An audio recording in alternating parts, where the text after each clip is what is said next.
Welcome to the University of Pittsburgh White Coat Ceremony. Please find your seats and turn your attention to the stage to enjoy a performance from the Pittsburgh Ballet Theater. Please join us in welcoming Cooper Blakenberg, Gracie Jean Joyner, and Alexandria Troyanos, performing selections from Napoli.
Before it was science, it was steel, Pittsburgh's call to fame. But over time, the city's economy evolved. The industries that once flourished here gave way to new ones, attracting a new generation of talent to Pittsburgh, creating a renaissance that would position Pittsburgh as a global hub for technology, education, and groundbreaking healthcare. In moving from meadows to medicine, Pittsburgh reinvented itself as a powerhouse for innovation, a place where bright minds gather to spark new ideas and new breakthroughs. Pittsburgh was founded and thrives today through the common respect, civility, and cooperation of its leaders. The qualities that built this city are epitomized every day at the University of Pittsburgh School of Medicine. That's what makes this school unique. Different people with diverging ideas coming together to achieve one common goal: to serve others. As important as innovation is compassion and finding common grounds with others that help us build our own bridges to success. You now belong to a diverse body of medical students, leaders in the making, who will define excellence today and far into the future. And we're so glad you're here. You have been hand-selected from a pool of thousands of applicants, and now you will join a cohort of classmates and colleagues who have diverse interests, creative talents, and an inclination for innovative thinking. In the coming years, you'll be challenged to think creatively in order to make a difficult diagnosis, to design an experiment, or think about healthcare innovations that will answer important questions in biomedicine. That's what you're here to discover, and we can't wait to get you started on this journey.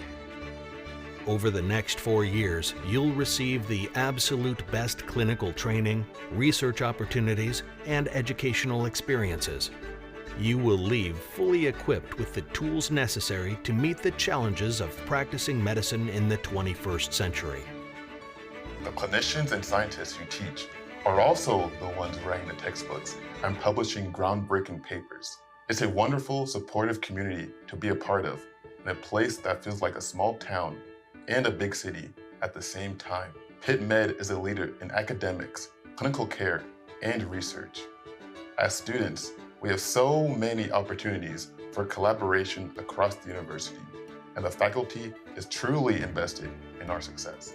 At Pitt Med, we make sure you have everything you need to successfully navigate medical school. We will connect you with faculty advisors, mentors, study groups, counseling, tutors, funding for projects and research, social activities, and much more. The possibilities for your future are endless.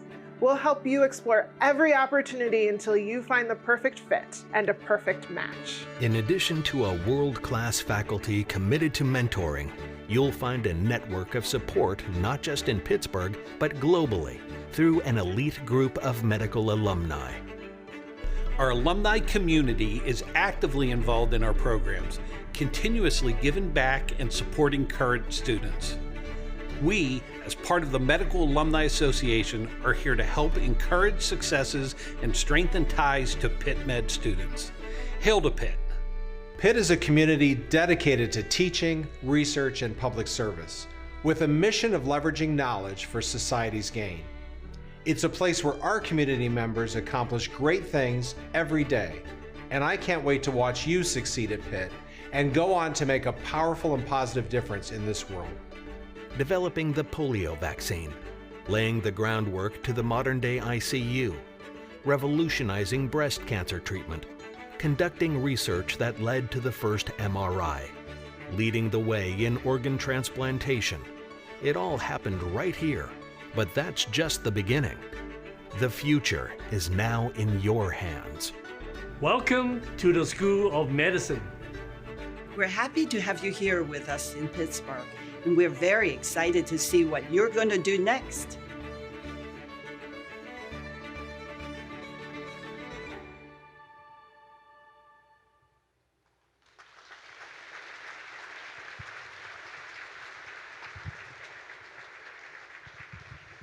ladies and gentlemen, please join us in welcoming our Masters of Ceremonies, Dr. Alda Maria Gonzaga, Associate Dean for Student Affairs at the University of Pittsburgh School of Medicine.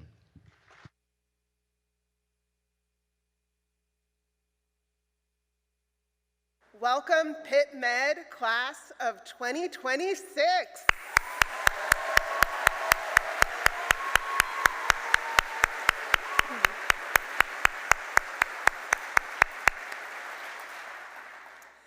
As we begin, please join me in acknowledging that this ceremony is taking place on the ancestral lands of the Adena, the Hopewell, the Monongahela, and the Osage, who are followed by the Shawnee, the Mingo, the Lenape, and others. Generation upon generation, past, present, and future, of Indigenous people here and all over the world have served as respectful stewards of the earth and its resources. We stand with the community members of those nations and will fight injustice in all its forms. My name is Dr. Alda Maria Gonzaga, and I am the Associate Dean for Student Affairs, a professor of medicine and pediatrics, and a proud Pitt Med Class of 2000 alumni. On behalf of all the deans of the School of Medicine, I'd like to welcome you, Class of 2026, to your white coat ceremony.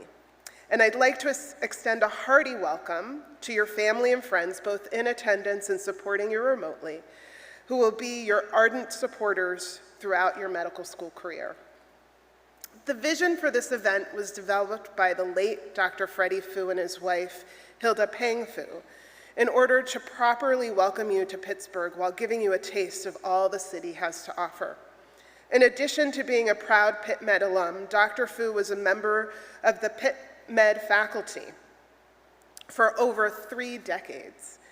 He was the head team physician for the University Department of Athletics. He founded the UPMC Sports Medicine program. And at the time of his death, he was the chair of the UPMC Department of Orthopedic Surgery, holding the title of the David Silver Professor. In addition to being a proud benefactor of the School of Medicine, he was proud to work with the larger university as an alumni and faculty member. For his generosity in time, money, and service, he was named a Distinguished Service Professor, the 8th such professor in the University of Pittsburgh's history. Please join me in acknowledging his contributions with a round of applause.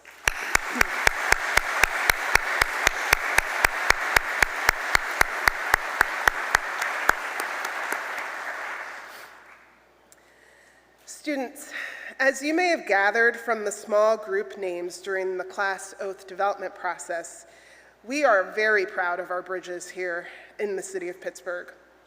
We have 446 bridges in our fair city. That's more than even in the city of Venice, Italy. And bridges are an apt metaphor for the journey you are embarking upon. You're leaving life as you've known it and will cross a bridge into the honorable life and profession of a physician. The entire Pitt Med community is committed to helping you cross that bridge and begin your careers. Our world-renowned faculty will teach you both in the classroom and in the clinic, and they will mentor you in your scholarly work and in your career choice. And you will reap the benefits of Pittsburgh's history of innovation through Pitt's partnerships across the city, including those with UPMC and CMU. The weekend of my white coat ceremony, I walked across the Smithfield Bridge between downtown and Station Square. I hope each of you takes some time to walk around Pittsburgh over the coming weeks.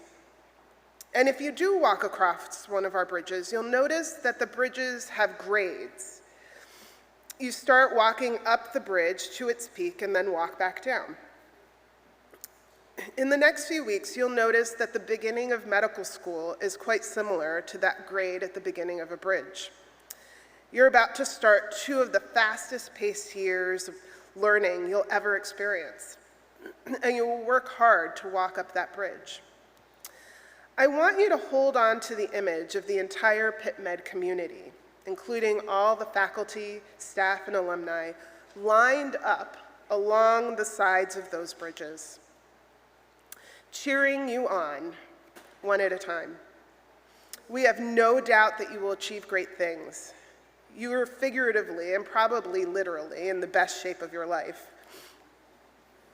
Each of you is bright and academically accomplished, but more importantly, each of you has the attributes that will foster your success. To name some examples, your journey to this point in your life, the volunteer and advocacy work you've been involved in, the previous careers or jobs you've had, the sports you've played, and the parts of the world you've visited. All those experiences and accomplishments outside of school are the foundation of your success. They are the pillars of each of your unique bridges. And it is because of those pillars that you've been selected to be a part of this community. Because we see the potential in each of you to become exemplars in medicine as healers, advocates, innovators, and leaders. Family, friends, esteemed colleagues, please join me in showing the class of 2026 our support through a round of applause.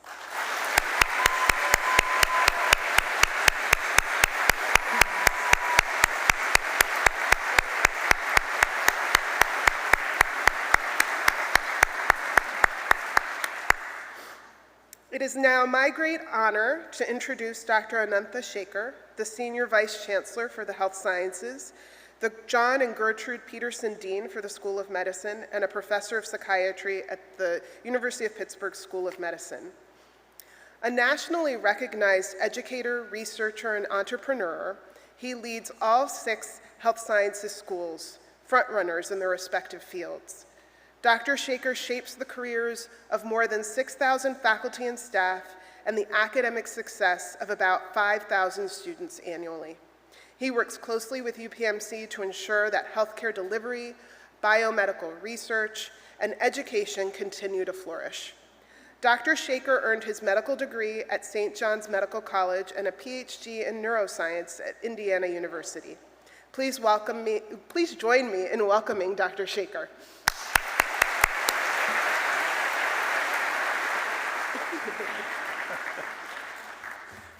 Thank you. Good morning, everyone. It's great to see you all here. And I'm really delighted to welcome the class of 2026 to the University of Pittsburgh School of Medicine. I'm also happy to welcome all of those family members and others who are watching this live stream. So all of you are great guests today for us, and we are very happy to host you and welcome your family member to Pitt School of Medicine. I see a lot of pride there in that class sitting there, so I'm sure you're all thrilled to have worked so hard and to finally attain admission and start your medical career. So I want everyone to give this proud bunch a big hand.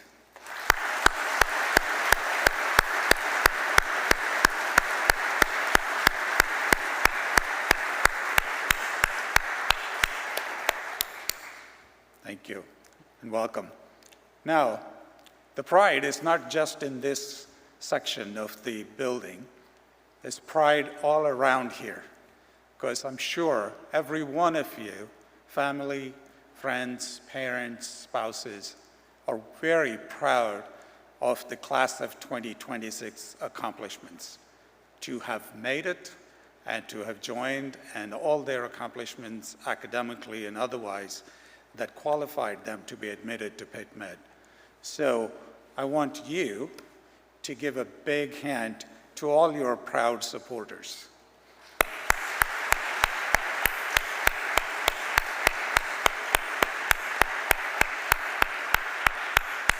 Thank you.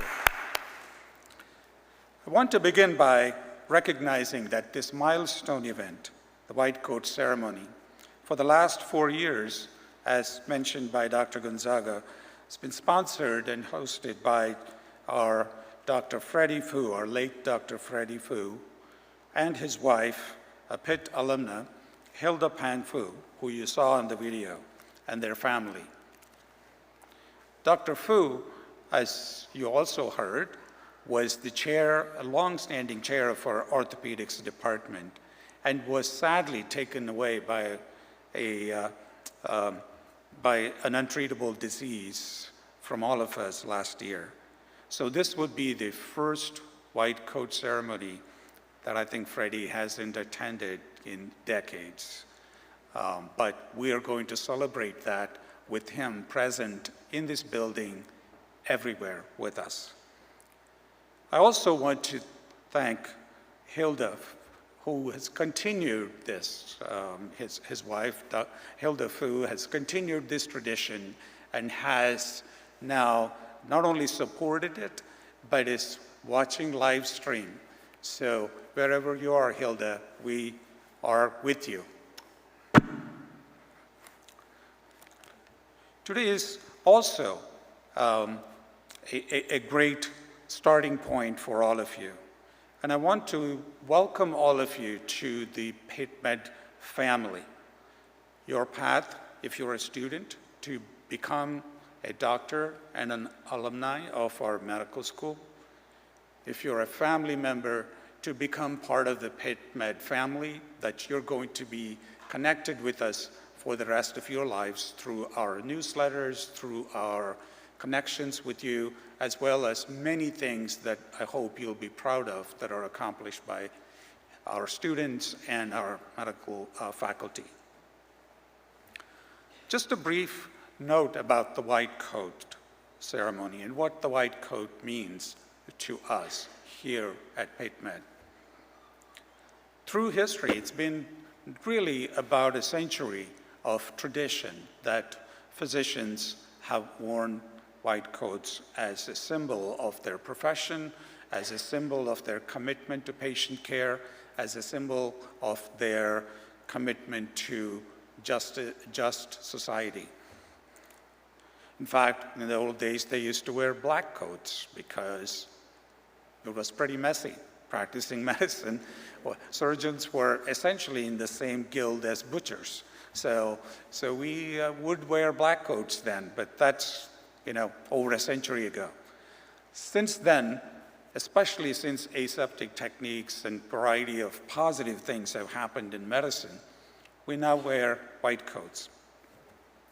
And you're all going to get your white coats as students, and your white coats will be a little shorter than some of the ones that you see our deans and our faculty wearing.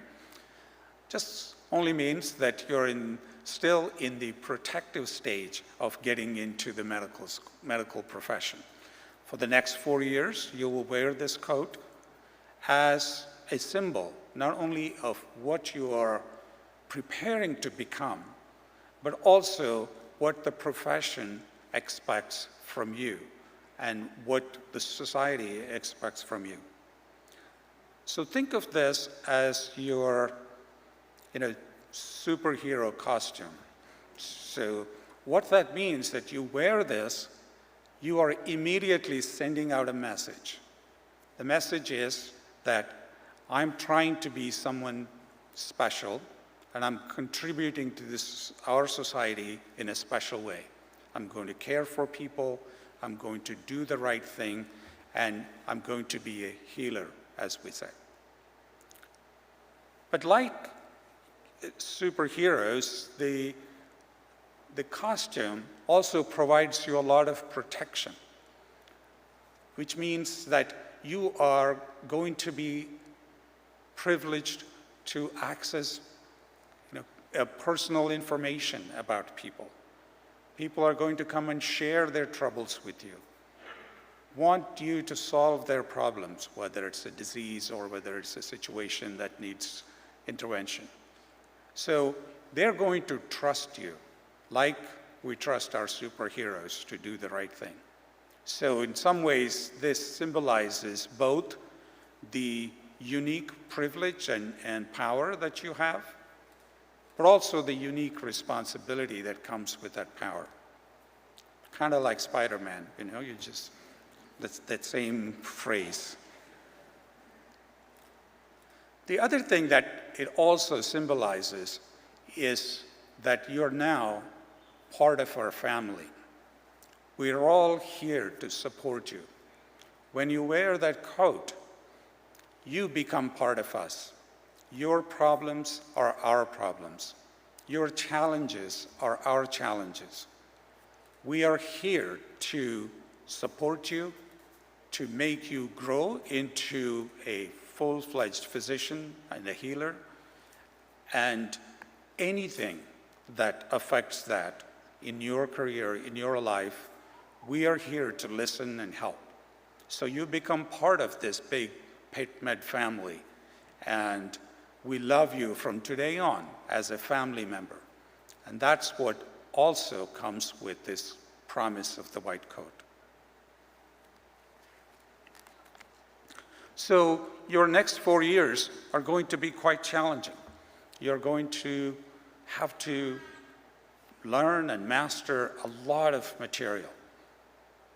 In addition, you're going to master a lot of skills, dissecting the human body, understanding the human physiology, learning about human diseases, and then learning about treatments of those diseases and curative procedures, surgical interventions. There are many things that you're going to be exposed to and will begin to learn. It takes decades for people to become experts in all of those, but your journey starts today. And it is a challenging journey, which also means that you have to not just pay attention to the material that you have to master, but to the care of your own selves while you're trying to master these. It can be sometimes overwhelming. It can demand long hours, physical exhaustion, mental saturation. All of those are things that you have to learn to care for yourself and survive. So that's really part of what we're all here to help you do as well. So as we mentioned here earlier, we want all of you to become healers. That is, you treat the patients and your work as a holistic approach, not just a prescription or a surgical procedure. We want you to be both advocates for your patients and their care, as well as activists if you see injustice and wrong things being done. We want you to be innovators, where you change what is not working today, where you create new things where there are unmet needs. We also want you to be interprofessional experts, where you work with nurses and dentists and pharmacists and work in a team to take care of the whole patient. And then finally, everyone who graduates from Pitt Med, we want them to be leaders. Leaders in your community, leaders in your profession, leaders that care for their family and friends. So these are the 4 key elements, HAIL, that we want you to symbolize. Hail to Pitt. Welcome.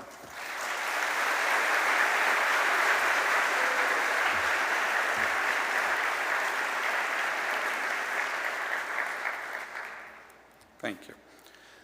So it's my pleasure now to welcome our keynote speaker, who's an extraordinary person and has long ties with Pitt Med and UPMC.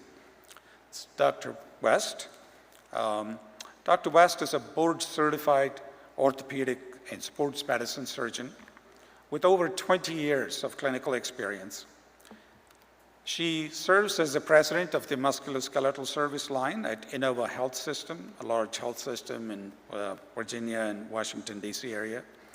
And she's also the chair of Innova Sports Medicine. She directs clinical, strategic, and administrative and academic affairs of the world-class organization and a comprehensive sports medicine program.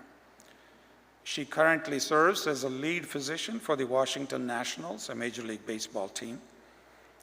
She has previously served as a head team physician for the Washington football team, as well as team physicians for the Pittsburgh Steelers while she was here, and the University of Pittsburgh Athletics Department, as well as CMU Athletics. She is an associate professor of orthopedic surgery at Georgetown University Medical Center and an adjunct associate professor for Uniformed Services University on Health Sciences. She served on many national boards, including NFL and MLB Physician Societies, American Academy of Orthopedic Surgeons, Arthroscopy Association of North America, and American Orthopedic Society for Sports Medicine. She's a native of Southern California, was a faculty member here at Pitt, and currently lives in Northern Virginia with her husband, 2 daughters, and 2 dogs, I believe.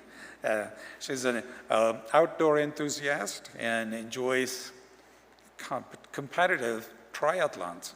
So she's an extraordinary person, and I think an inspiration to hopefully all of us, and certainly to the incoming class. So please welcome Dr. Robin West.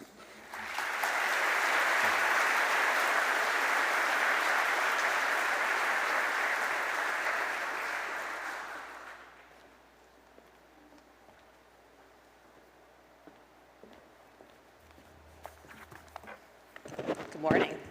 Thank you for having me.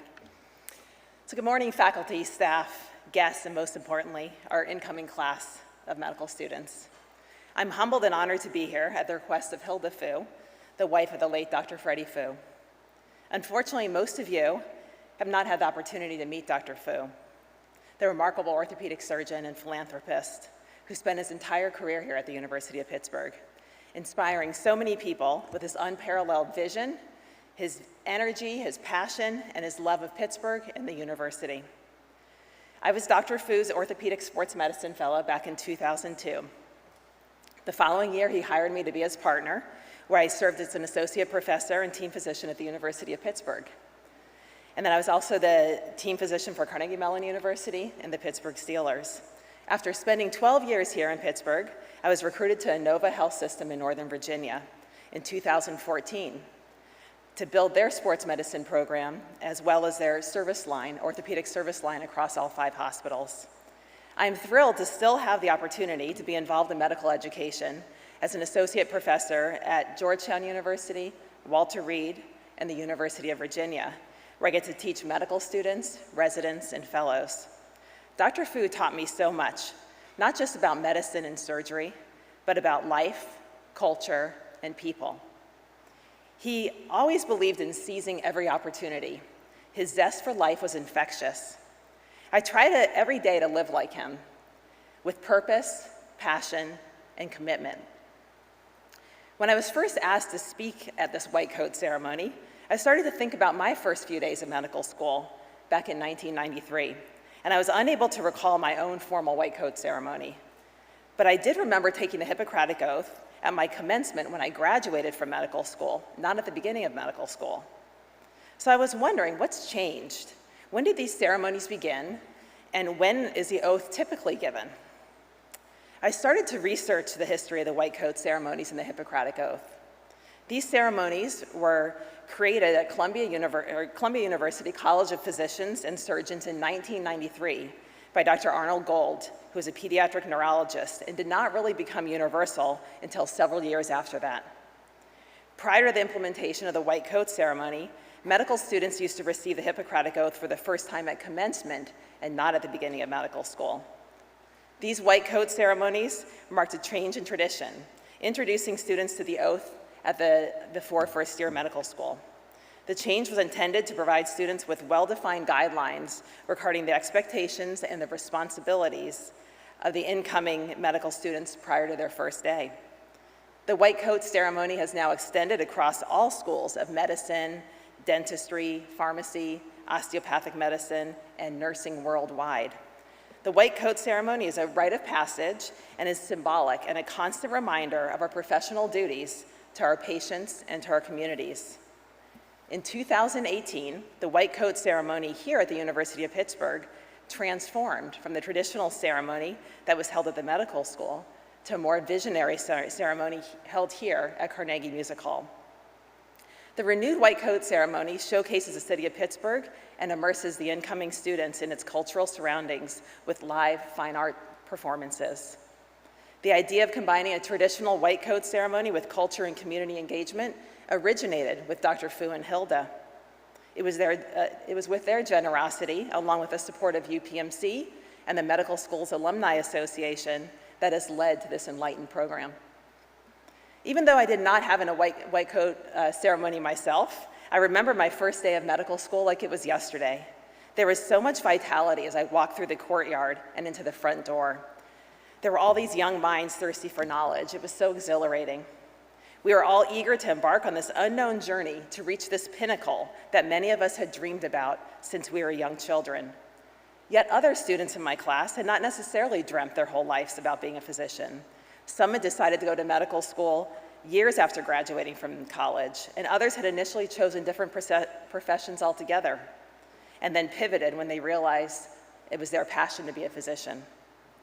We had such a diverse group of students made up of recent college grads, nurses, mothers, scientists, engineers, fathers, English majors, and former teachers, and this list goes on and on. Some of us came to medical school knowing exactly what we wanted to be, a surgeon, an internist, a pediatrician, and others had no idea. Yet we all had one common bond. We all wanted to help people and make an impact on their lives. The practice of medicine has dramatically changed since I graduated. Between the electronic medical records, the growth of the internet and digital health, the shift towards virtual medicine, and the tremendous advancements in science, medications, and surgical implants, my practice has markedly evolved. These innovations certainly keep us practicing physicians from getting stagnant. We always have to be at the top of our game, learning not only science and medicine, but continuing to be relevant and efficient with the explosion of technology. The practice of medicine will look a lot different for you in 25 years too. We will continue to have rapid advancements in science that you will have to learn and utilize to offer your patients top-tiered care. With innovations in artificial intelligence, wearables, and genetic testing, you'll have limitless data at your fingertips to help you treat your patients. But the practice of medicine always comes back to the basic foundations: anatomy, biology, chemistry, physiology, physics, empathy, and the human touch. And nothing can replace the human touch. You are privileged to become a physician and to have the capacity to take care of people through sickness and in health. It is your passion, your compassion, and your gentle touch that will often be the best medicine. In addition to being a science, medicine is also an art. The art is embodied in the relationships that you establish with your patients. We are part of a tremendously diverse and global society, and you will encounter patients from a wide variety of cultural, geographic, social, and economic backgrounds that will impact their health and their ability to care for them. Faced with patients with essentially untreatable end-stage fatal disease, you may have little to offer but your emotional support and your empathy. As a modern Hippocratic Oath states, I will remember there is an art to medicine as well as science, and that warmth, sympathy, and understanding may outweigh the surgeon's knife or the chemist's drug. Mental health is a worldwide problem, and awareness has led to more acceptance, but we continue to lack the resources necessary to help everyone. In 2020, the CDC reported that 25% of young adults ages 18 to 24 contemplated suicide during the pandemic. And during the Mental Health Awareness Month in May of this year, the US Surgeon General, Dr. Murthy, sounded an alarm on healthcare worker burnout and resignation. There is a projected shortage of over 3 million essential low-wage healthcare workers over the next 5 years, and a shortage of over nearly 140,000 physicians over the next 10 years. Even before the pandemic, healthcare workers were experiencing startling levels of burnout, broadly defined as a state of emotional exhaustion, depersonalization, and a low sense of personal accomplishment at work. In 2019, the National Academies of Medicine reported that burnout had reached crisis levels, with up to 54% of nurses and physicians and up to 60% of medical students and residents suffering from burnout. The pandemic has caused an exponential increase in burnout rates. So what can you do to save this profession? First of all, we need to recognize that there is an issue. We need to empower our colleagues to seek the help that they need. We need to stand together to combat bias, racism, discrimination, and harassment. Don't be afraid to speak up for yourself or for others. Don't tolerate this kind of behavior. We need to prioritize social connections to mitigate the feelings of loneliness. Reach out to your colleagues and to your coworkers to see how they're doing. Throughout your training and career, there'll be countless times that you'll have these same feelings of isolation, as you'll have many, many sleepless nights studying or staying up taking care of your patients or worrying about them. You need to take care of yourself and of each other. And if you don't, then not only you, but your patients will suffer. As you embark on this journey, I want to share 10 simple things that I've learned along the way. Number 1, master the physical exam and the art of listening. With all this technology, we can often lose sight of what we're trained to do, to listen and to examine our patients. We can easily get wrapped up in the computer, the data, and the documentation. But sit down and take a few minutes and let your patients talk to you. So often I hear from my patients that their prior physician never examined them and never listened to them. Studies also show that physicians usually interrupt their patient within the first 12 seconds of the patient talking. But patients will usually tell you their diagnosis if you just listen to their symptoms. In 1976, Dr. Warner Slack from Harvard Medical School wrote, "The largest and least utilized healthcare resource is a patient, him or herself." Number 2, step outside of your comfort zone. Try new things, take chances. Volunteer to take that extra trauma call, put in that central line, voice your opinions, ask questions. All the magic happens outside of our comfort zones. This is where you'll learn and grow the most. Try to take advantage of every opportunity. Number 3, teamsmanship. It truly takes a village to take care of your patients, and you're an integral part of the team, but certainly not the most important. Be humble and work closely with the other team members to provide the most comprehensive and exceptional care to your patients. Respect your coworkers. As you start your clinical rotations, remember that the experienced nurses can often be your best friends. They often know more than anyone else on the floor. I remember being a surgical intern. I was only 3 months after graduating from medical school, and I was on the pediatric surgery service. I got called at 3 a.m. to the pediatric cardiac ICU to do an open cardiac massage on a baby who was crashing after surgery. My call room was only 2 doors down the hall, so I was the first one on the medical team to arrive. And needless to say, I was very anxious. I looked right over at the ICU nurse and I asked her what to do. She told me to pop the sternal staples to expose the baby's heart and guided me through this process. And luckily, just as I was about to start this cardiac massage, our chief resident arrived. And boy, was I relieved. It was at that moment that I realized how invaluable these nurses are. Rely on them and rely on the other members of your team. They often will know a lot more than you. Number 4, integrity. Integrity is a quality of having high moral standards and being honest. It is choosing your actions based on values rather than personal gain. Integrity is doing the right thing when no one's watching.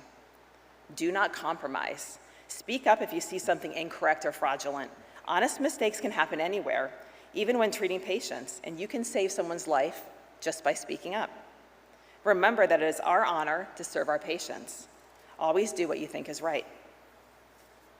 Number 5, find your passion. As Simon Sinek asserts, what is your why? Find it. Stay energized and love what you do. Have fun, as every day is a gift. Working hard for something that we don't care about is called stress, but working hard for something that we love is called passion. Number 5, have a thirst for knowledge. Your learning does not end after medical school, residency, or fellowship. Have a growth mindset. You'll continue to learn throughout your career, not only from your colleagues, but from patients and nurses, medical technicians, students, residents, and fellows. As Vince Lombardi says, perfection is not attainable, but if we chase perfection, we can achieve excellence. Number 7, donate your time, your skills, or your money by educating, providing care, or mentoring someone. At the end of the day, it's not about what you have or what you've accomplished. It's about what you have, or it's about who you have lifted up. It's about what you have given back. Number 8, build and maintain relationships. The relationships that you make throughout your medical school training will be long-lasting and valuable ones. The people that you meet along the way will be able to help and guide and support you. You never know, but one day you may be reaching back out to them for help when caring for a patient or making a tough, life-changing decision. Number 9, well-being. Self-care is something very hard for all of us to do. As I've gotten more mature and experienced, I've learned the importance of wellness. It improves our physical health, decreases stress and anxiety, boosts our self-esteem, protects our mental health, and can lead to stronger relationships. So be sure to set aside some time each day for a few minutes to focus on self-care, which comes in many forms: physical, personal, quiet time, social, or spiritual. In the end, well-being starts with gratitude, so cultivate gratitude every day. And number 10, and the most important, don't forget your family or your friends. They've been there for you and will be there to support you in this journey. They have sacrificed for you and have encouraged you. It will sometimes be very easy to dismiss them or forget about them when you're exhausted and overwhelmed. But remember, it takes a village and they are part of your team. You're about to put on the white coat for the first time. So how did the white coat come to represent physicians? Physicians dressed themselves in black until the late 19th century. The black clothes were considered formal, but also they were somber, yet practical. At the beginning of the 20th century, when medicine was becoming more scientific with the advent of the antisepsis principles, the whiteness or the pureness of medicine became reflected in the white coats of physicians and the white dresses of nurses. Throughout the century, the physician's white coat provided its wearers with a mantle of authority and trustworthiness. The white coat is a symbol of caring, trust, and professionalism that you must earn from your patients. You will develop your professionalism through reflection, relationships, and resilience. The white coat can also be a godsend for the indecisive dresser, as very little thought needs to go in deciding what kind of clothes to wear. However, it can be complicated in the hospital with a variety of choices, as each article of clothing has its own symbolic meaning. The short coat, the long coat, no coat, tie, no tie, and scrubs. The politics of the iconic white coat runs deep in most institutions' hierarchy and tradition. The coat typically gets longer with seniority. Resistance to wearing the traditional white coat has mounted over the last 20 years. Although the white coat phenomenon, the experience of some patients having falsely elevated blood pressure when seen in a physician's office is a widely touted phenomenon, the evidence is actually quite poor. There is slightly better data, but nothing definitive to implicate the white coat as a potential source of infection. Some people see it as a symbol of power and hierarchy, and therefore have questioned the relevance of the white coat in relation to the humanistic delivery of healthcare. Despite the various beliefs around the white coat, it does carry a real symbolism with it. Your white coat is a constant reminder, as prescribed by Hippocrates, to lead honorable and righteous lives. While donning the white coat is a sign of a changed role, the white coat is a powerful symbol of transformation. It is a culmination of a lifetime of hard work, dedication, and sacrifice. It represents your pledge to dedicate your life to the service of humanity with the highest degree of integrity, empathy, and respect. So wear your white coat with pride. In closing, I welcome each of you to this wonderful profession. There will always be controversy around the economics and the politics of healthcare. But the true profession of medicine, as symbolized by the white coat, is about the sanctity of the physician and patient relationship. Patients will be placing their well-being into your hands, and you must not violate their trust. You have the privilege of touching so many lives in so many ways, so be proud, but be humble. You are about to don your white coats for the first time. Your development as a physician is early in its course and is a lifelong process. You'll continue to learn from your patients and your colleagues. It is my honor to be with you today as you embark on this incredible journey.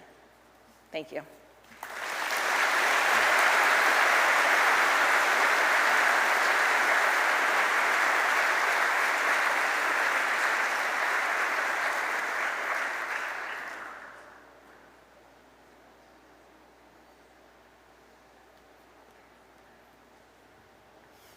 Thank you, Dr. West, for those wonderful comments. I think there are a lot of take-home points there for our class of 26, as well as wonderful reminders for all the physicians in the room about this noble profession that we are a part of.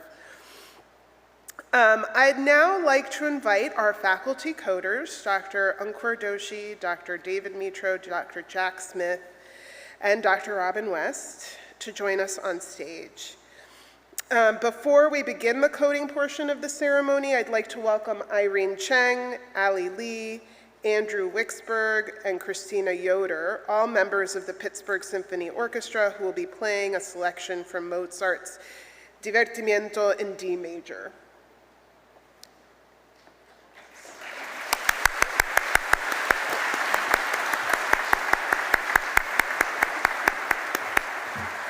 I had a moment of panic. Last year they came from the other side of the stage.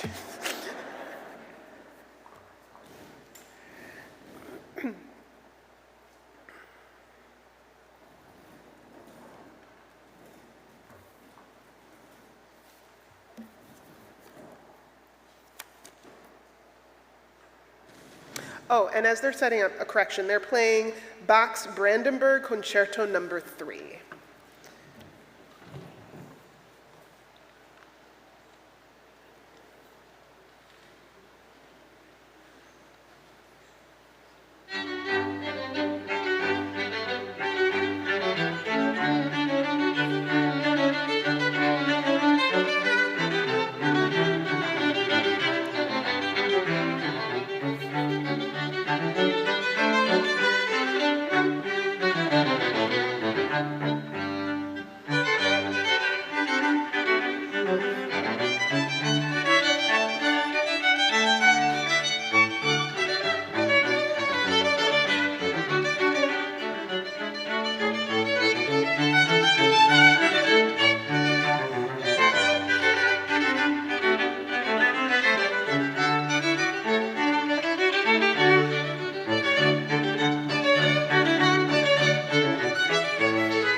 Now I'd like to welcome our students to the stage to receive their white coats.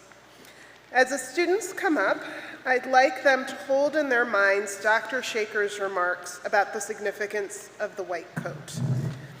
As you put on your white coat, a symbol of your joining the profession of medicine and especially of joining the Pitt Med family, I want you to remember that there is a community of faculty, staff, and upper year students who will be stalwart supporters of yours throughout your careers. I will be reading the names 4 at a time, and I ask that applause be held until I pause between the groups.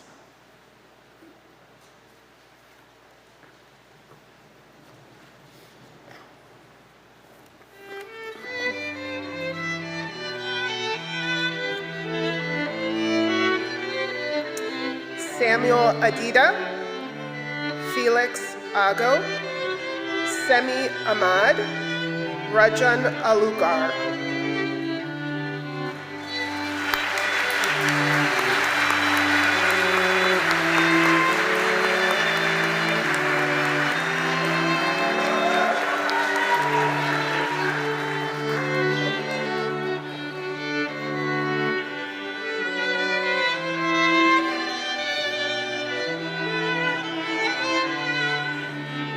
Hamid Alamri, please hold your applause.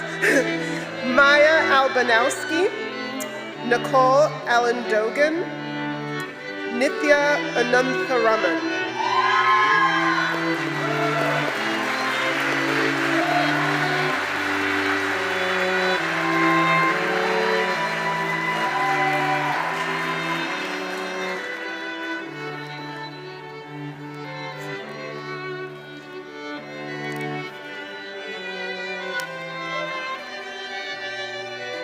Megan Arnold, Alyssa Bardi, Joseph Belfior, Lily Bissett.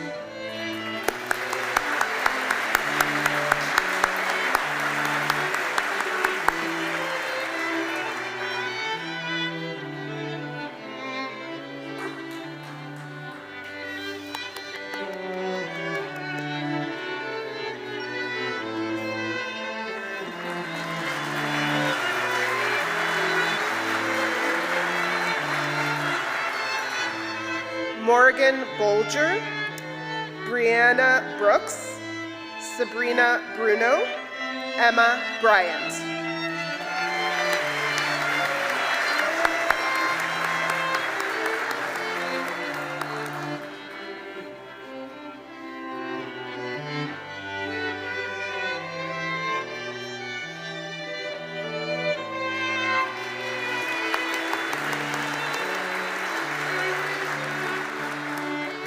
Julia Bulova, Sophia Bazanis, Michael Calcaterra, Ryan Kamashu.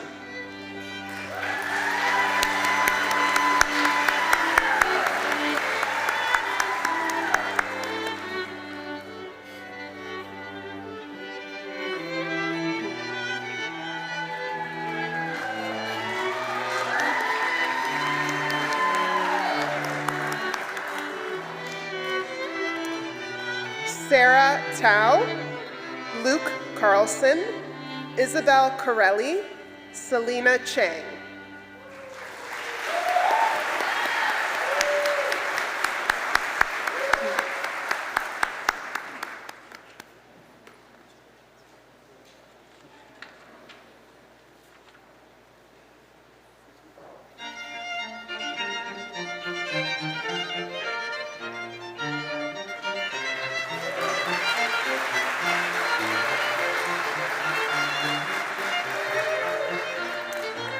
Annie Chen, Svia Cheng, Rutha Chivte, Allison Choi.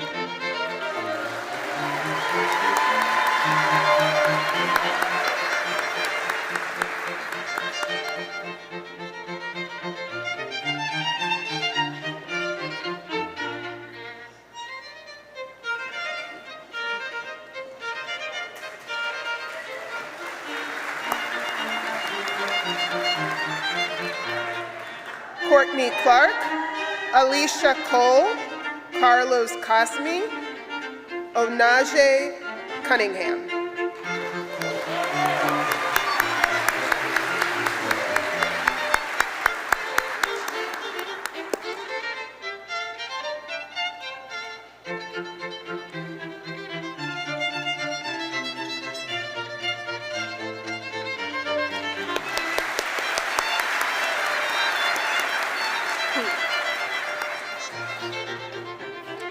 Nicholas D'Angelo, Madison DeYoung, Emma Denlinger, Sydney DeVore.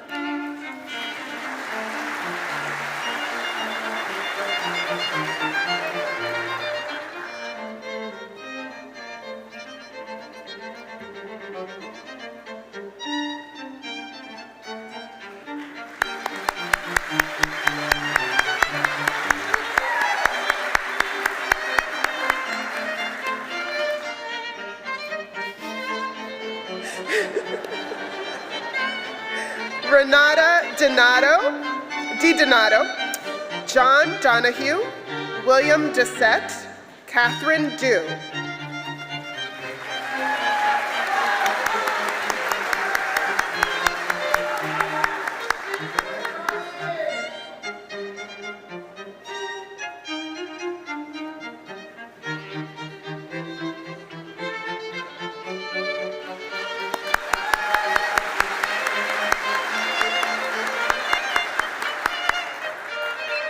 Alexandra Dubinsky, Pooja Dutta, Tonge Eno, Erica Fan.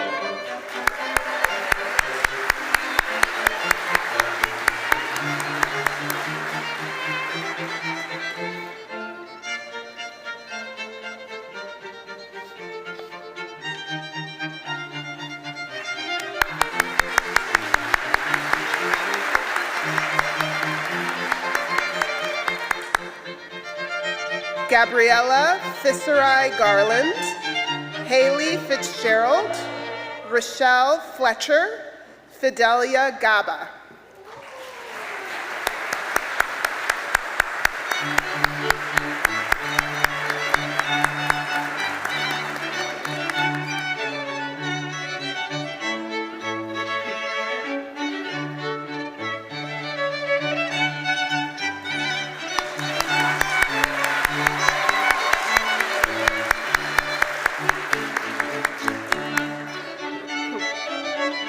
Emily Gaynor, Mira Gard, Salsabil Jihan, David Geng.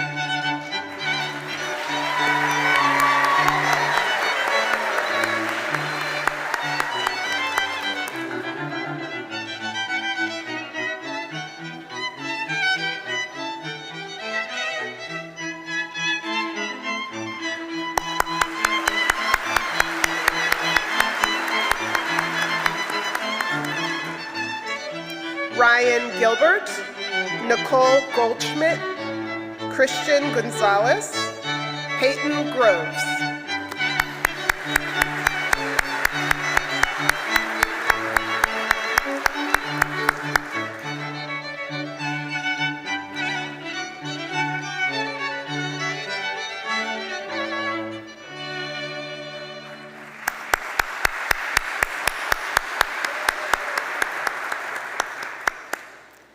Bethany Heilman, Henry Hoffman, Kevin Huynh, Francesca Ine.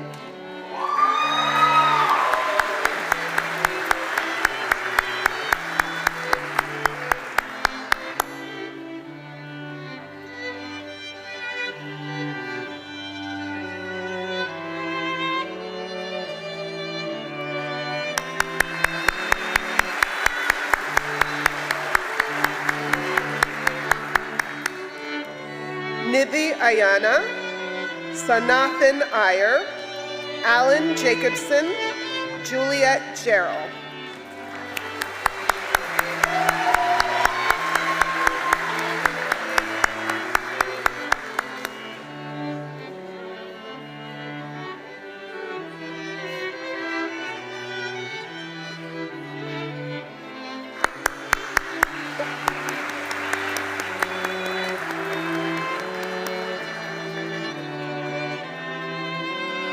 Mohammed Ali Jawad Maki, Tiffany Jung, Roshni Jaha, Awa Job.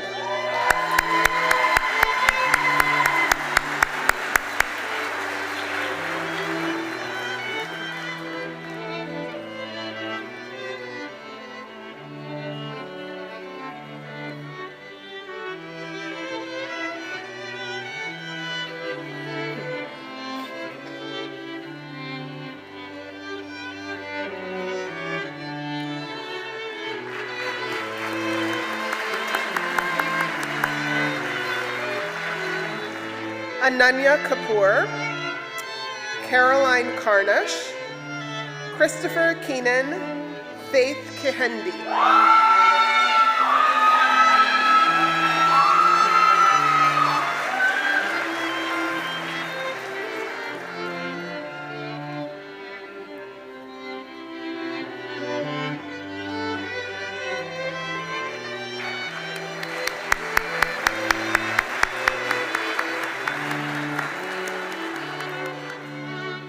Razeen Khan, Sharon Kim, Devin Cowdley, Sahana Krishna Kumaran.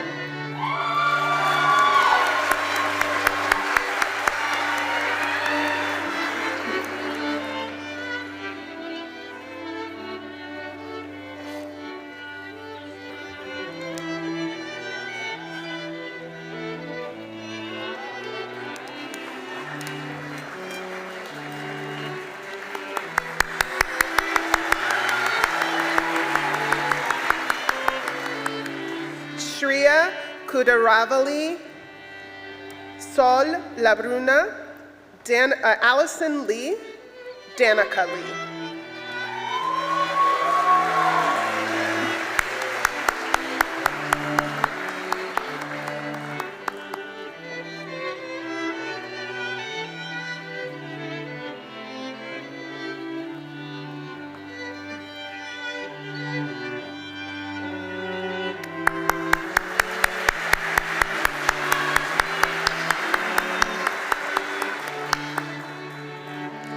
Alessandra Long, Emily Levine, Ryan Lewis, Caroline Lindsay.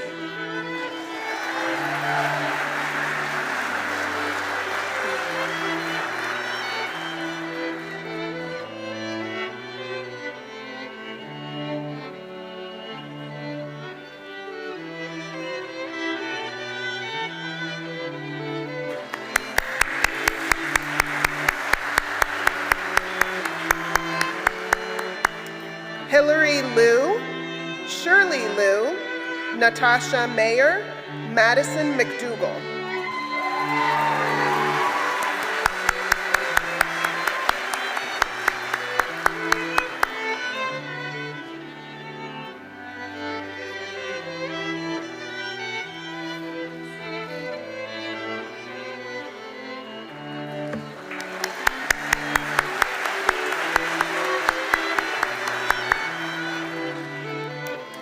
Brenna McCaig, Cynthia McMahon, Kunal Mehrotra, Leon Min.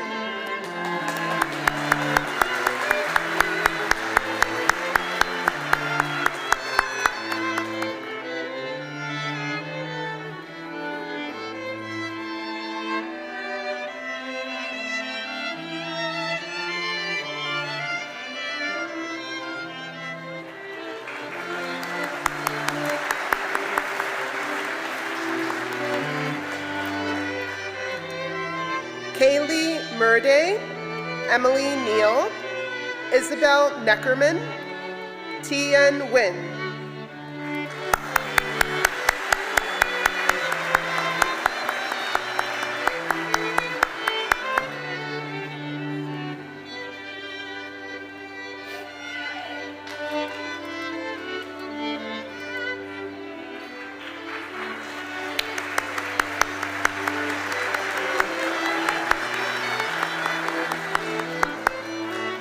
Abigail Orsinelli, Sumarg Pandya, Elizabeth Parsons, Avni Patel.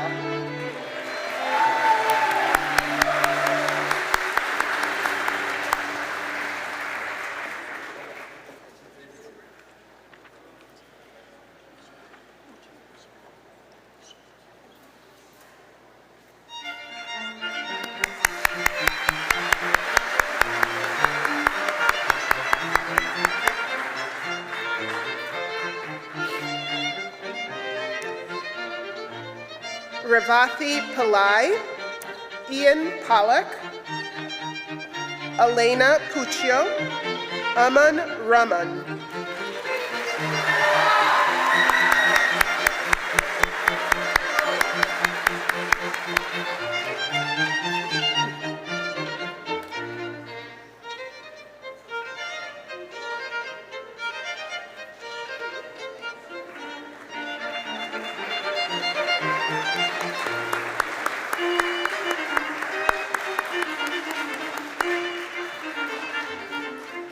Ajinkya Rai, Akila Rao, Lauren Rebel, Pooja Reddy.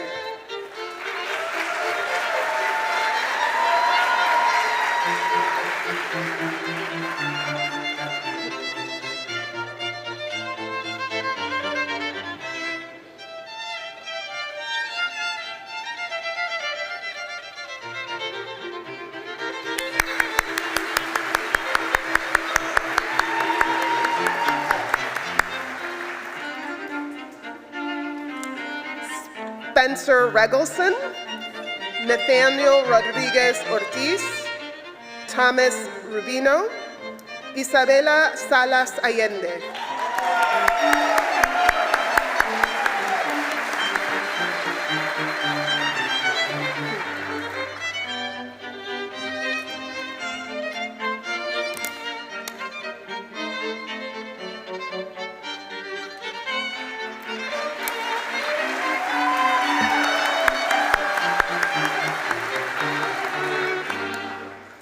Dana Shar, Christopher Schumeyer, Christopher Schumacher, Karina Sclafani.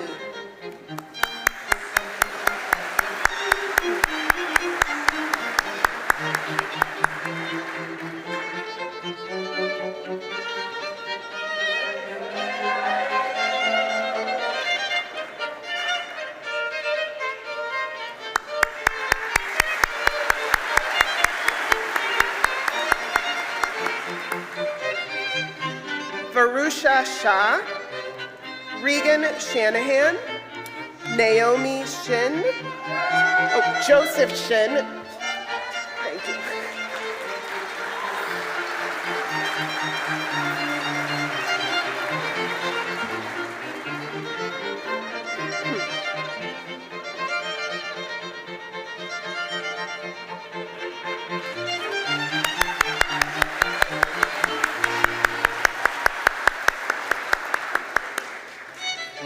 Sydney Shockey, Claire Simmons, Anna Slingerland, Colton Smith.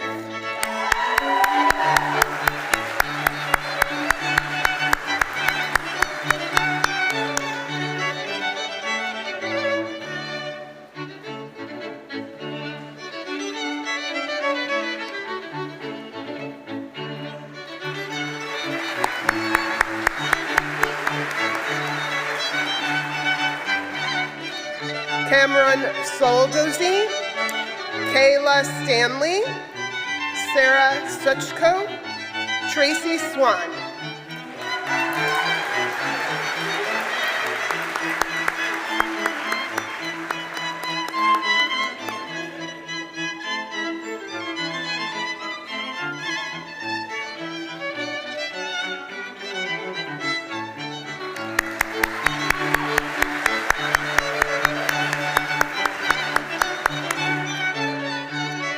Samantha Syme, Michael Talamo, Anthony Tang, Lily Tang.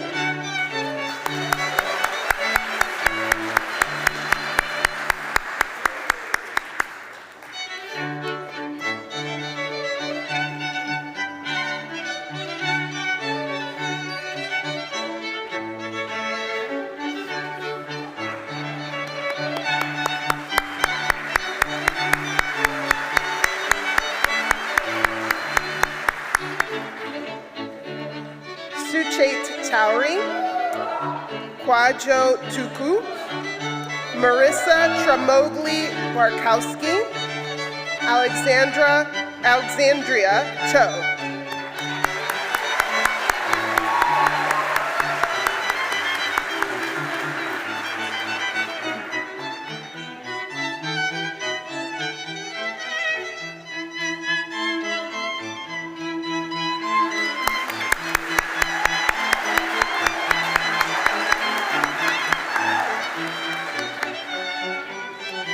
Hannah Van Avery, Christian Vivar Ramon, Anna Vogel, Sean Wallace.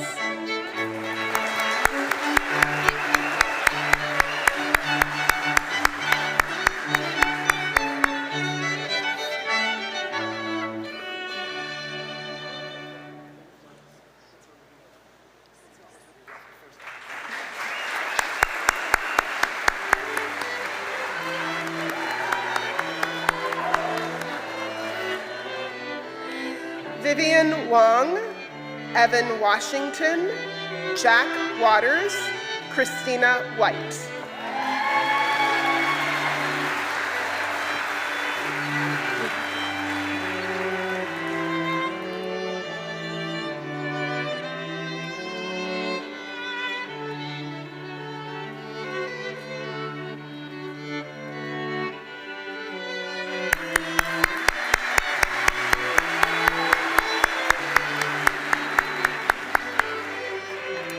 Victoria Wong, Victor Wright, Kaylee Wu, Morgan Winecoop.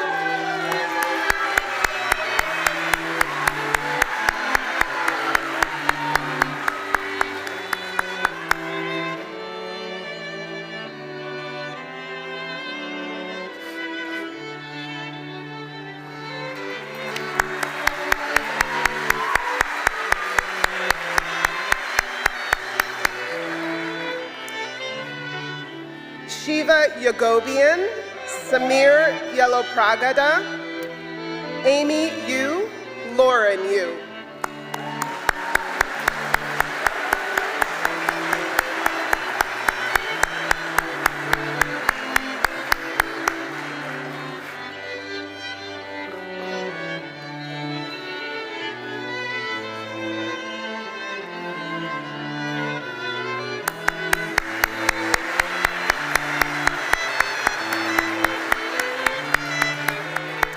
And last but not least, Benjamin Zhu.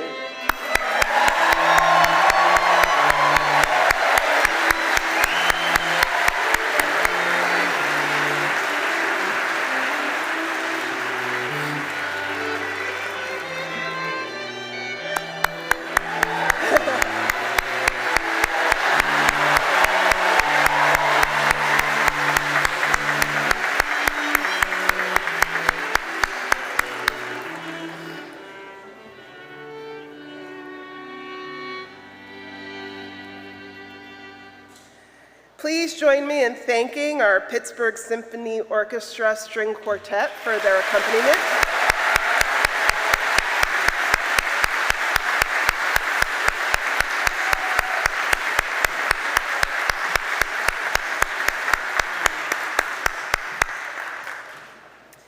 And please join me in thanking our coders and Dr. Shaker for being on stage with me to welcome the class of 26.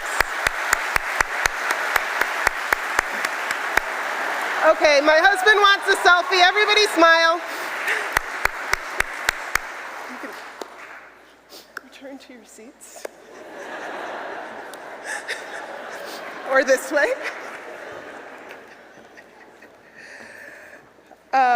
And as my colleagues know, probably the most stressful job I have is reading names. So I want to thank each of the students who recorded their name for me. I really appreciate it. Hopefully I did your due diligence justice. I'd like to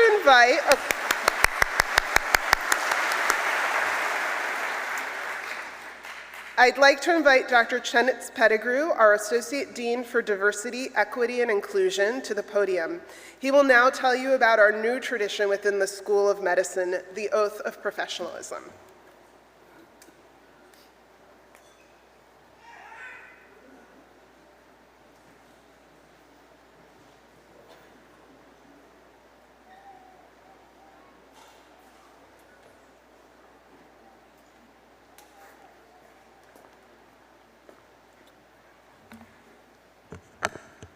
Well, everybody said good morning already. I'm going to say good afternoon, as it has now transitioned. Let's give Dr. Gonzaga a round of applause for an excellent job of reading all of those names.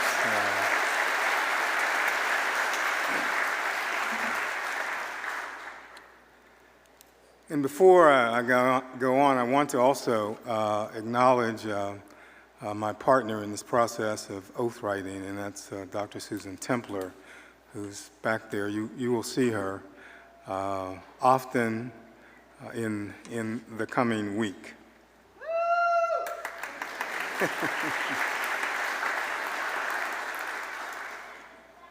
Today is a transformative moment when all of you will soon make a public declaration and commitment to become exceptional Pitt Med physicians. However, 2 weeks ago, we started on a path of critical analysis for this transformative moment. When you met in Zoom groups, in your bridge groups, as we call them, to discuss really what being a physician meant in the process of developing your class oath, which we finalized this week and presented to Dr. Shaker at a formal ceremony on Friday.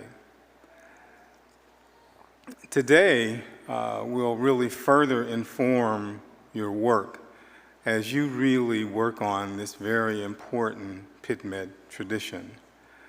I, along with all of my colleagues, are looking forward to learning from you as you transform yourselves into exceptional Pitt Med physicians who will practice medicine with excellence, compassion, altruism, respect, curiosity, empathy, integrity, courage, truthfulness, fairness, and without bias. We expect that this process will go on, as does the white coat ceremony in honor of Dr. Fu. And we expect that your oath will get the same acclaim as the oath of the class of 2025 and the class of 2024. Pitt Med speaks with one voice and with one common purpose, and that is to heal, to advocate, to innovate, and to lead. When I say we are, you say Pitt Med, okay? Not everybody, those folks. We are. Wow, that's rather weak enthusiasm for folks that soon will be taking care of all of us in some way, shape, fashion, or form. I think that you should really give a little bit more energy to this very important moment. We are. Hail to Pitt Med.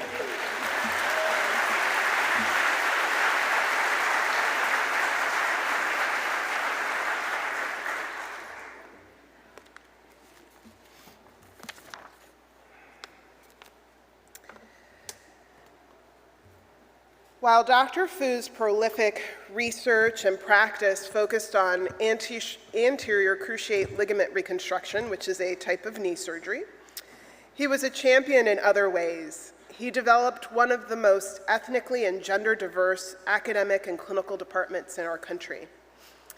It gives me great pleasure to ask the class of 2026 and any physicians in attendance to rise as the late Dr. Fu, Distinguished Service Professor, the David Silver Professor, and Chair of the Department of Orthopedic Surgery, and proud alum of the University of Pittsburgh School of Medicine class of 1977, leads us in a reading of the Hippocratic Oath one last time.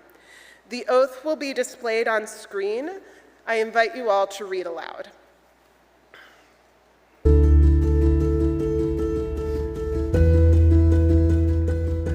Hello, I'm Freddie Fu, class of 77.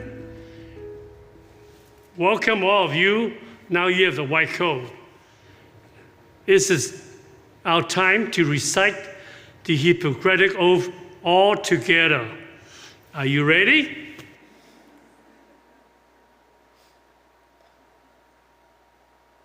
Three, 2, 1, go.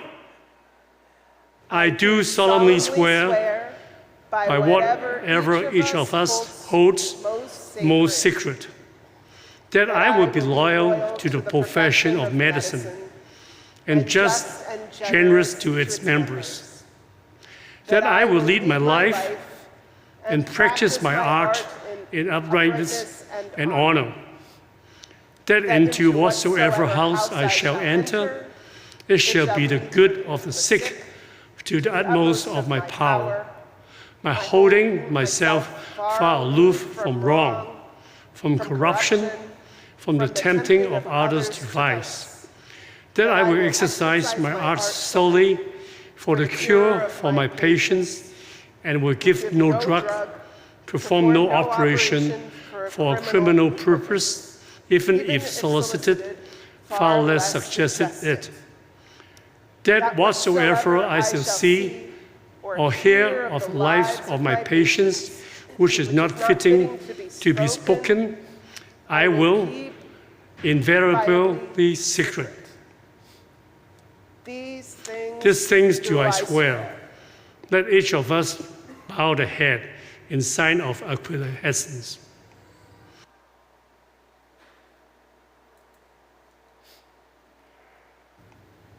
And now, if I will be true to this, my oath may good, grandpack ever be mine. The opposite, if I shall prove myself forsworn. Congratulations, all of you. Welcome to Pitt Medical School.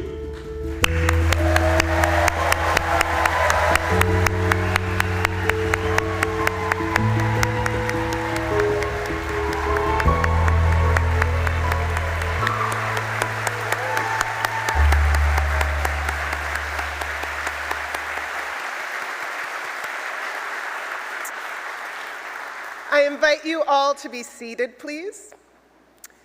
In years past, Dr. Fu would share his tips for a successful career in medicine. Prior to his passing, he filmed a video called Thoughts for Young Doctors. Let's watch together. Hello, this is Freddy Fu, Chair of Orthopedic Surgery. I have some thoughts for young doctors, 20 of them, and I think this may help all of you. And this is a bookmark you can get from the medical school. First, do what you love. Steve Jobs, one of the greatest visionaries of our time, once said, "The only way to do great work is to love what you do. You have not found it yet. Keep looking. Don't settle. Having a passion and enjoying what you do will ultimately pave the way to happiness and self-fulfillment." In the case of medicine, we should be passionate about teaching, research, and patient care. If you enjoy what you're doing, work will not feel like work. You've got friends. Over the next few years in medical school, you will develop lifelong friendship with your classmates and professors. No matter what you are, what you're doing, how you got there, there will be good times and bad times, high times and low times. Years from now, you will still look to your friends for support. Do the right thing. My mentor and former boss, Professor Albert P. Ferguson, was the chairman of University of Pittsburgh Department of Orthopedic Surgery for 33 years.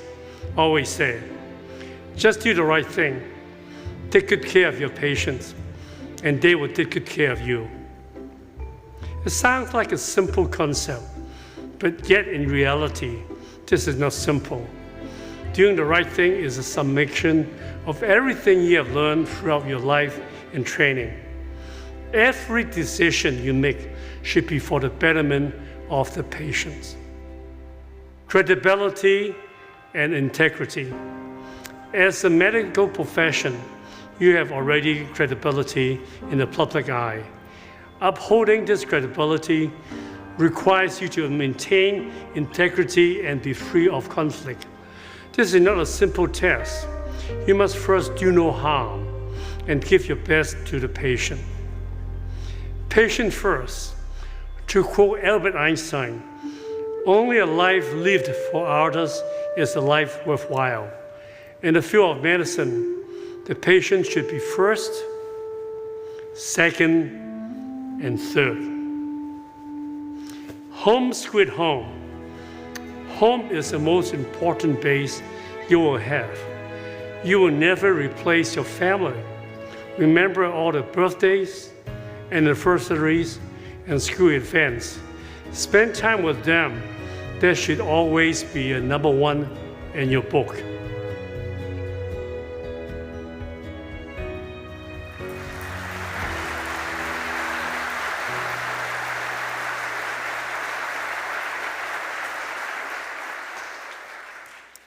That was a wonderful video, which I think really exemplifies or captures the wonderful mentor Dr. Fu was throughout his career here at Pitt Med.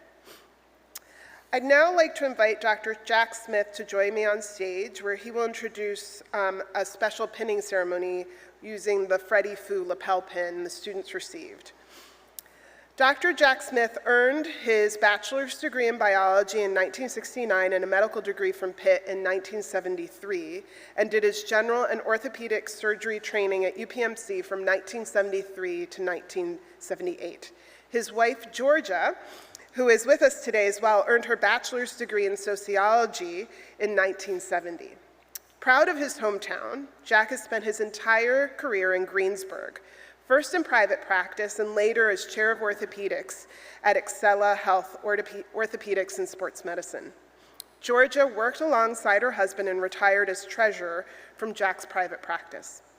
On campus, Jack served on the University of Pittsburgh Board of Trustees, chaired the School of Medicine Board of Visitors, and is a member of the Pitt Greensburg Advisory Council. He is past president of the Pitt Alumni Association, is on the Athletics Hall of Fame Committee, and was recently recognized as a Distinguished Alumni Fellow, which is the most prestigious alumni award conferred by the University of Pittsburgh. The Smiths are financial supporters of the university as well. They are members of the Babcock Society and the Health Discovery Leadership Circle, and created the Jack D. and Georgia M. Smith Endowed Athletic Scholarship to support varsity student athletes from Westmoreland County. In addition, they are supporters of the School of Medicine, Department of Orthopedics, and various other areas across the Oakland and Greensburg campuses. Jack works closely with the university's Department of Orthopedic Surgery, mentoring young physicians and hosting events such as gatherings and meetings of the American Academy of Orthopedic Surgeons. You just heard the late Dr. Fu speak about prioritizing your family, your patients, remembering to find your passion, and to never stop looking until you do. Dr. Smith learned these things from a lifetime relationship with Dr. Fu and continues to honor his legacy by staying involved and by doing what he loves to do, being an excellent clinician, mentoring students, and giving back. Today, he's going to lead you in this special pinning ceremony. Please welcome Dr. Jack Smith.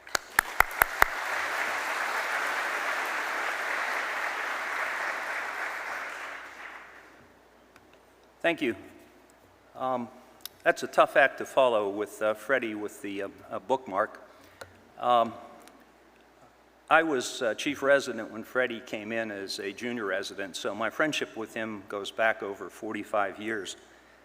And we became involved with the department, hosting events, as was mentioned. But Freddie's been a lifelong friend, and Hilda, if you're listening in, our thoughts are with you. I'm going to suggest that now that you have a white coat, I'm going to give you your first job to solve a diagnosis. And this won't take but a moment, and that is white coat syndrome.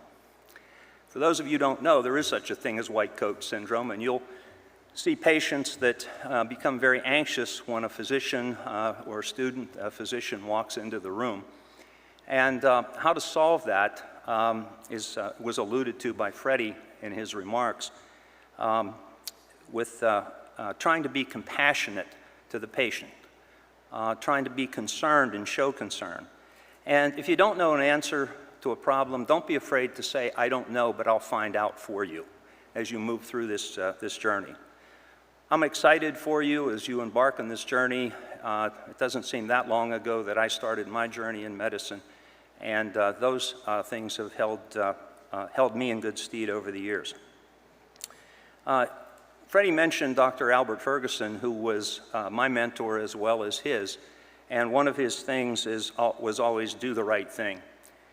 I remember being on his service on my last rotation as I was leaving, and at that time I was going into private practice, and I was agonizing, and he could tell that there was something wrong, and he called me Smitty. And he said, Smitty, he said, there's something bothering you, what is it? And I told him that I was agonizing over where to put my office. There were 2 spaces I was looking at, what to rent, and the advantages, disadvantages. It was all about parking, location, that type of thing. And he looked at me and he said, you're not selling ice cream. And I looked back and I said, I'm not sure exactly what you mean.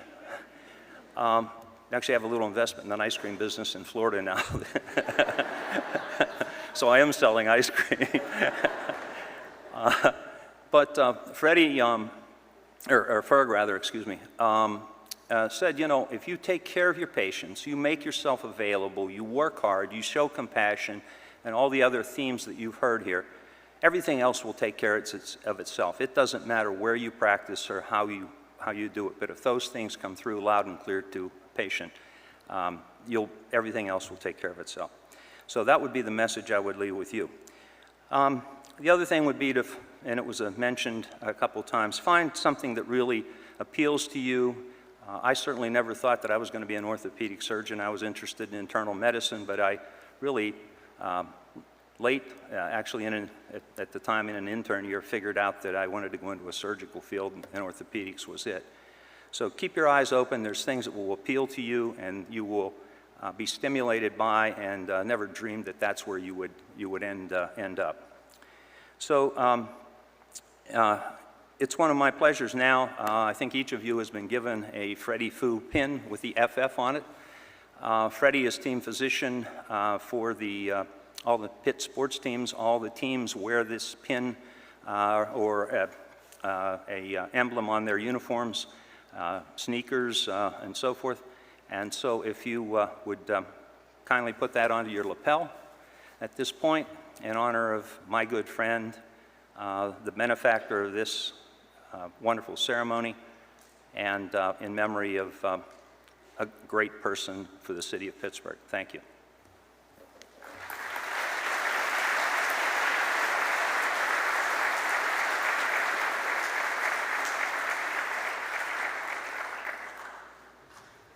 Ladies and gentlemen, please welcome the Pittsburgh Opera to the stage. Graham Fondry, accompanied by Ellen Rissinger, performing Largo el Factotum from The Barber of Seville.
hanno tutto acquistato. Bella risorsa, yeah. Poi nel mestiere con la donnetta. That means for the ladies. Col cavaliere. The dudes. Con la donnetta. La la la la la la.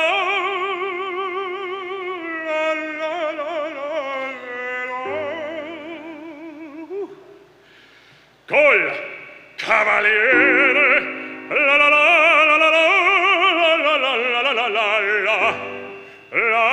la la, che bel vivere, che bel piacere, che bel piacere per un barbiere di qualità, di qualità. Tutti mi chiedono, tutti mi vogliono, donne ragazzi, i vecchi fanciulle, qua la parrucca, presto la barba, qua la sanguigna, presto biglietto, tutti mi chiedono, tutti mi vogliono, tutti mi chiedono, tutti mi vogliono, qua la parrucca, questa la barba, questo biglietto, Figaro!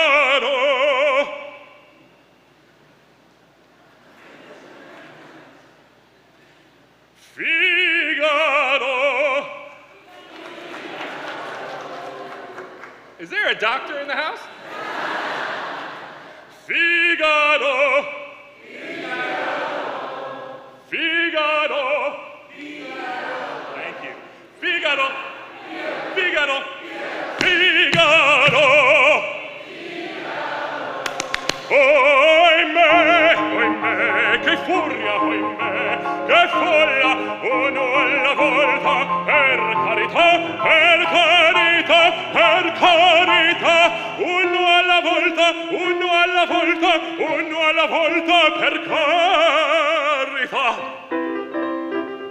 E Figaro, son qua. Psst, e Figaro, son qua. Figaro là, Figaro qua, Figaro là, Figaro qua, Figaro su, Figaro giù, Figaro su, Figaro giù. Pronto prontissimo, son come i fulmini, son li fattotum nella città, nella città, nella città, nella città, nella città. Bravo Figaro, bravo bravissimo, bravo Figaro, bravo bravissimo, fortunatissimo, fortunatissimo, fortunatissimo, non mancherà. La la la la la la la la la la la la la la la la la la. A te fortuna, non mancherà. Sono il fattotum della città, sono il fattotum della città, della città. Della città.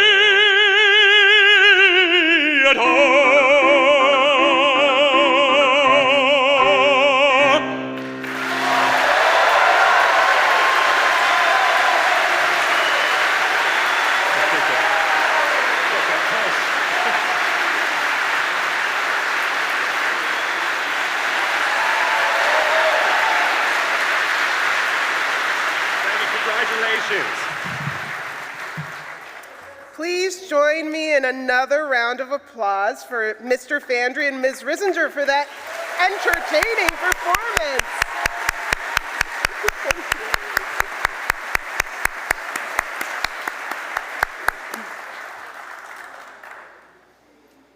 Before we depart, I'd like to thank Dr. and Mrs. Fu for this amazing ceremony. You can read more about their commitment to the university and the city of Pittsburgh in your program. I'd like us all to thank the staff of the Medical Alumni Association and my staff in the Office of Student Affairs for their hard work in making this day possible. Thank you to my colleagues who assisted with today's coding and to all our advisory deans who are in attendance today. We do have several upper year students who are here to show their support.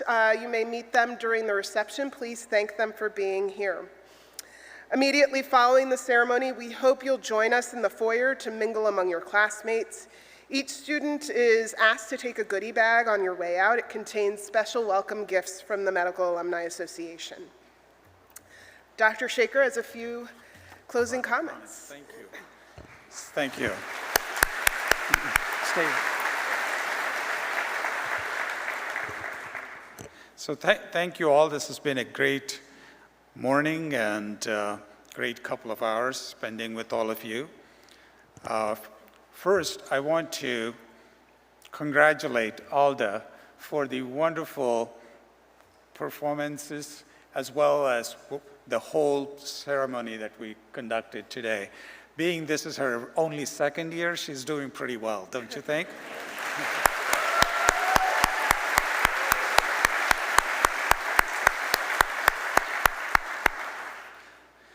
I also want to recognize a few people that are here. Obviously, you heard from Dr. Jack Smith, our trustee, emeritus now, and Georgia, his wife. But I also want to recognize Beth Perino, who's our Associate Dean. Please, as your names I speak, please stand up. I know it's a little hard on you, Beth.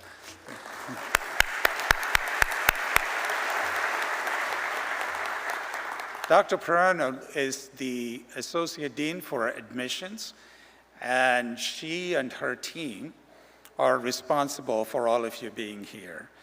They screened roughly 9,000 applicants and chose you, 157 or so, as the best students that we wanted at Pitt. So it's a lot of hard work.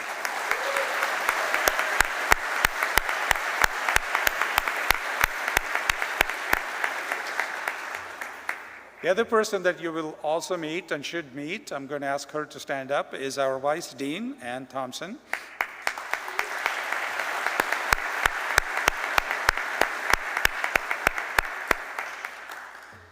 And all of our deans. They're a wonderful group of associate deans and faculty who have taken their entire morning to come and be with us and celebrate you. So I would like all of them to stand up.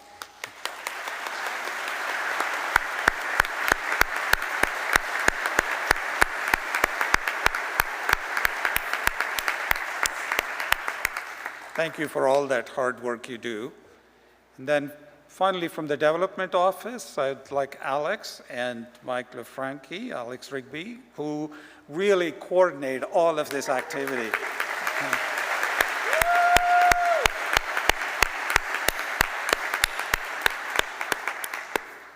And of course, the Alumni Association, Dr. Metro and his colleagues have been wonderful supporters. So finally, I want to ask you all one question, and this is an important question.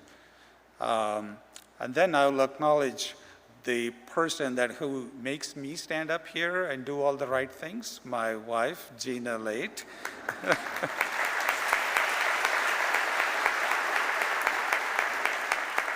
Remember, I'm going to get a full critique of this whole thing when I get home. It's like, we didn't do that, we should have done that, or you should have said this, etc. So I always appreciate her support. But most important question I wanted to ask you, and this is because it's an important sort of moment for me. I recall this was like probably 5 days before Freddie passed away. He was moving to hospice, and I went to visit him for the last time. And he was very exhausted, very tired with all of the treatments. He could barely, sit up and talk to me. But the one thing that he asked me was, he looked in my eyes, very tired. He said, "Dean, promise me one thing, that you're going to do a great white coat ceremony." So I want you to tell me, did we do a great white coat ceremony?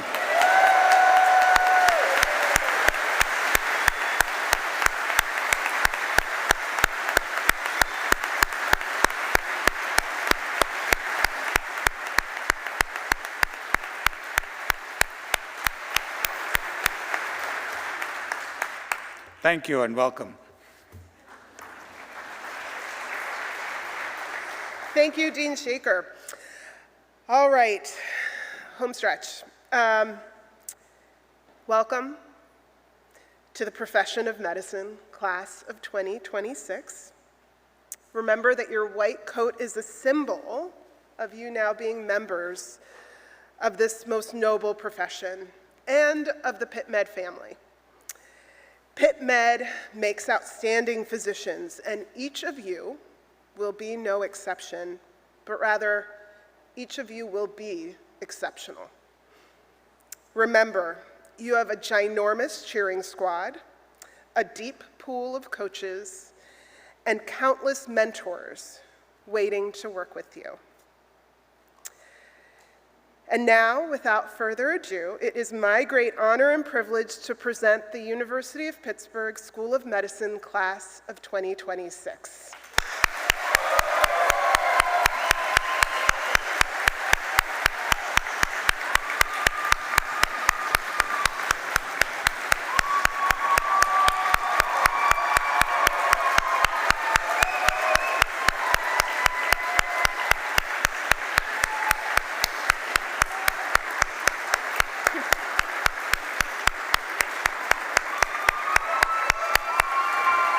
Our photographer is asking the class to stand up. Please look at our photographer for a quick class photo up here. All right. Dr. West will now lead the recessional, first with the platform party and then followed by the students. Guests, please wait until they have exited the room before leaving.